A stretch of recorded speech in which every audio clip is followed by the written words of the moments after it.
But let's talk to Stephen Nelson first. He's the chief executive of BAA, which operates Heathrow Airport, among quite a few others in this country, of course. Hello to you. Is there any doubt in your mind that a third runway is needed, another runway is needed? There is no doubt in my mind. Heathrow is full. It's operating at 99% of its capacity. It is a huge economic powerhouse, both for the nation and for London. And the only long-term solution is to build out a new runway and indeed new terminal facilities. Any sympathy at all for local people, for those who are living right under the flight path? Well, the government is very clear on this, and this is really the nature of this public consultation. It cannot be developed without meeting tough environmental limits on noise and on air quality. And therefore, this is definitely not expansion at all costs. As far as the impacts on the ground, they are very regrettable in the sense that if you're bulldozing people's homes to put down a new runway, of course it's a very harsh consequence of balancing the national interest with the local communities. If we could do it another way, we certainly would. And as I say, this is part of the consultation process to see, one, whether these limits can be met, and we're confident they can be, and two, what are the right ways of mitigating the local impacts. Let's talk to Susan Kramer, who's very much your constituents, I'm sure, have plenty to say to you about this, Susan Kramer. But let's face it, Heathrow is an airport that was designed for, what, 45 million passengers a year. It's already carrying 67. I mean, no wonder it's frustrating using Heathrow. Well, it's way beyond its design capacity, but do remember a third of those are people who are just coming into Heathrow to change planes. So the idea this is for, British people going overseas or people coming here to visit or do business. There's a whole lot more to this picture that wasn't just discussed a moment or two ago. And we've been saying, look, at a time of climate change, with aviation having such a big impact, shouldn't we be completely rethinking this and putting that kind of investment into rail? Why on earth should people not have fast trains to get around within the UK or to near places on the continent? And then any need for expansion would disappear. But look, we're not talking... Could I just come back on the point that Susan makes? I'm always generous to you, Steve, and let you come back. You know that. Thank you, Susan. It's tremendously important that I convey a couple of points here. The capacity that is being planned to be built at Heathrow in 2020, 12 years' time, is about the same, in fact, it's slightly less, that Paris will have in 2 years' time. The second point is that a thriving hub, and therefore a thriving economy that is served by that hub, has to have transfer traffic.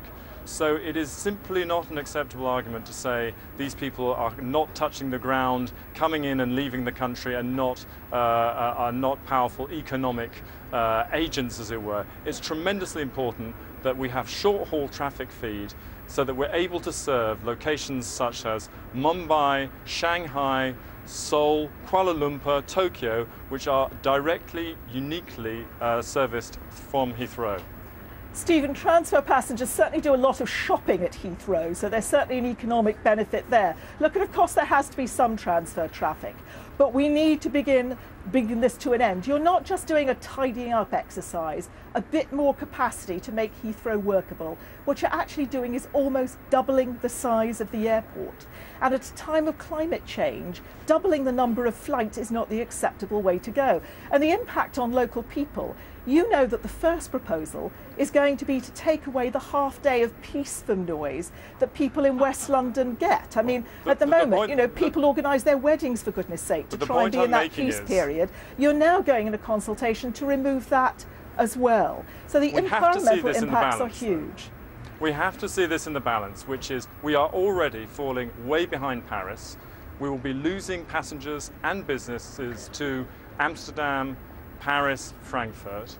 And what the government has said in its white paper of 2003 is make sure that you use your existing runway capacity as efficiently as you possibly can, And that's what that mixed mode which you talk about does. Look, it is Stephen, a proposal to use the runways more efficiently. Because you always talk about it'll go to other airports. We had this conversation over roads. The British economy was going to collapse if we didn't have more roads, more motorways. It took a long time for sanity. And now that same predict and provide approach is being used to airports. And the kind of resistance that you're finding around Heathrow, it's there in Paris, in Frankfurt, in Schiphol. This is a European-wide movement to say, why on earth are we building aviation as the way to travel when it's completely unnecessary on so many journeys? Yes, if you're going to Mumbai or the United States, but many other journeys could be better done differently. Well, I think this expansion of Heathrow is part of the past, and it's not where we need it to be today.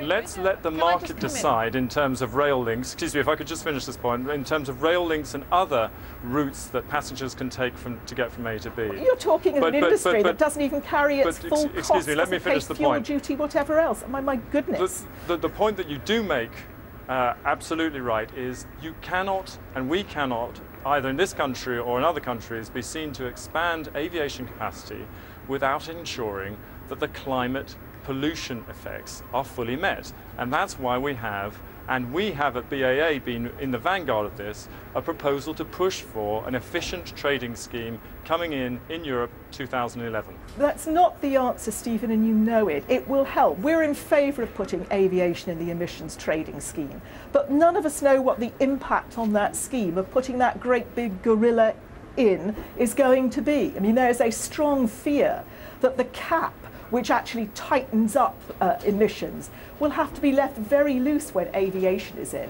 because you're all going to be needing to buy from other people so many rights to pollute.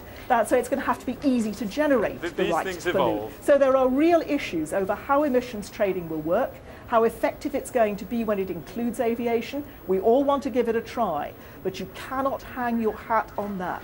It's one part of the picture, and changing the way we do transport has to be the other.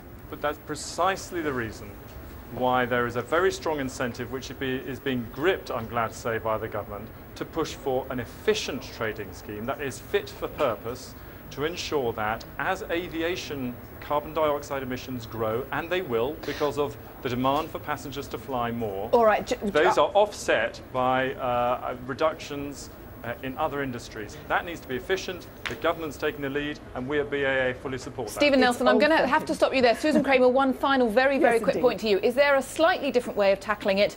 You need the expansion because you can't take a train to New York or Tokyo, but is there a way of penalising people who take journeys that they could otherwise do? Someone who flies between London and Newcastle when they could jolly well get on a train. Is that the way to tackle it? Well, look, we need to change the way we invest. You heard the number for expanding Heathrow, £9 billion. Why don't we start by putting that into rail? Even if it was just a catalyst fund, it would start to really give us a huge dynamic for high-speed rail inside the country. We're not talking about these new, that's from changing the way it operates, from driving my local constituents mad with planes overhead all day. That would be a little bit of immediate expansion, but the rest is 2012 and beyond, 2020 and beyond. We've got time to make the shift to rail if we make that decision now and stop focusing on expanding Heathrow as the way in which to expand our transport capacity. All right. There's a lot we can do. We should do it. Thank you very much to both of you. Quite clearly we could carry on for some time. We must leave it. Susan Kramer from the Liberal Democrats and Stephen Nelson, Chief Executive